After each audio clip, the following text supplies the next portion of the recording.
Unang araw ngayon ng pagpapatupad ng maximum suggested retail price sa karneng baboy sa Metro Manila batay sa kautusan ng Department of Agriculture. Na ipatutupad naman kaya? Live po mula naman sa Maynila, may ulat on the spot si Maki Polido. Maki?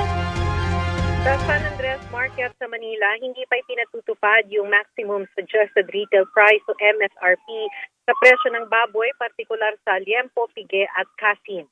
Ayon sa Market Master, wala pang ibinababang memo ang Department of Agriculture na maaaring ipakita sa mga meat vendor. Hinihintay daw nila ang memo na ito tungkol sa MSRP bago nila ipatupad. Sabi ng mga meat vendor sa San Andres Market, kung ipipilit ng Department of Agriculture ang MSRP na 380 pesos per kilo sa liempo at 350 pesos per kilo sa laman, magsasara na lang daw sila ng tindahan. Lugi raw kasi sa presyong yan. Mahal pa naman daw kasi ang bagsak sa kanila. Sabi ng isang tindera na wholesaler, 315 to 320 per kilo ang bagsak sa kanila. Kailangan nila ng 60 pesos per kilo na patong para naman may pambayad man lang sa tauhan, upa sa pwesto, sa plastic na ginagamit nila, kuryente at tubig at kahit naman papaano ay may maiuwi. Ayon sa Manila Meat Dealers Association, ito yung mga traders kung ating tawagin, dapat hindi mga trader at retailer ang iniipit ng Department of Agriculture.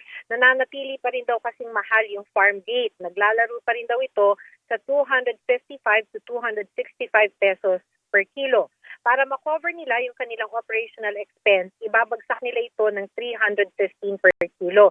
Yan na yung bagsak sa palengke. Kaya malulugi raw talaga yung mga retailer. So mag-check pa tayo ng ibang mga palengke, Connie. Salamat sa iyong update, Maki Polido.